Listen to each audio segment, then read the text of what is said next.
ವೀಕ್ಷಕರೇ, ಇವತ್ತು ಶಿಡ್ಲಘಟ್ಟ ಪರಾಜಿತ ಕಾಂಗ್ರೆಸ್ ಅಭ್ಯರ್ಥಿ ರಾಜೀವ್ ಗೌಡ ಆಡಿಯೋ ತುಂಬಾ ವೈರಲ್ ಆಗ್ತಾ ಇದೆ. ಆಡಿಯೋ ಕೇಳಿಸ್ಕೊಂಡ ಪ್ರತಿಯೊಬ್ರು ಥೂ ಇವನೆಂತ ರಾಜಕಾರಣಿ ಅಂತ ಉಗೀತಾ ಇದ್ದಾರೆ.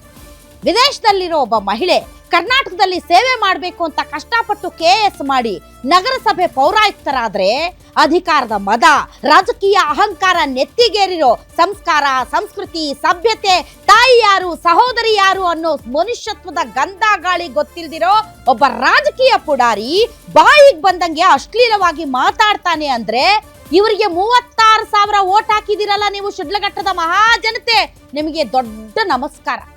ಏನು ಕರ್ನಾಟಕನ ಈ ಕಾಂಗ್ರೆಸ್ನವ್ರಿಗೆ ಅಡಬಿಟ್ಟಿದೀವೇನ್ರಿ? ಬ್ಯಾನರ್ ತೆಗೆದ್ರೆ ಬೆಂಕಿ ಹಚ್ತೀರಾ, ಗಲಾಟೆ ಮಾಡ್ತೀರಾ, ಗುಂಡೊಡಿತೀರಾ, ಚಪ್ಲಿಲಿ ಹೊಡಿಸಿ ಓಡಿಸ್ತೀರಾ, ಸಿಗದಾಕಿಸ್ತೀರಾ. ಕರ್ನಾಟಕ ನಿಮ್ಮ ಅಪ್ಪನ ಮನೆ ಆಸ್ತಿನ? ಕರ್ನಾಟಕದಲ್ಲಿ ಕೆಲಸ ಮಾಡೋ ಅಧಿಕಾರಿಗಳು ನಿಮ್ಮ ಮನೆ ಕೆಲಸದವ್ರ, ಇಲ್ಲ ಪೊಲೀಸರು ನಿಮ್ ತಾಳಕ್ಕೆ ತಕ್ಕಂಗೆ ಕುಣಿಯುವಂತ ಕೈಗೊಂಬೆಗಳ? ನೀವೇನ್ ದೊಡ್ಡ ಕಾನೂನು ಅಂತ ಅನ್ಕೊಂಡಿದ್ದೀರಾ? ಒಬ್ಬ ಹೆಣ್ಮಗಳ ಹತ್ರ ಸಭ್ಯವಾದಕ್ಕೆ ಮಾತಾಡೋಕೆ ಬರ್ದೇ ಇರೋರು ನೀವೊಬ್ಬ ರಾಜಕಾರಣಿನೇನ್ರಿ? ಏನ್ರಿ ಅದು ಭಾಷೆ ನಿಮ್ದು? ಅಮ್ಮ ಅಂತೆ, ಅಕ್ಕ ಅಂತೆ,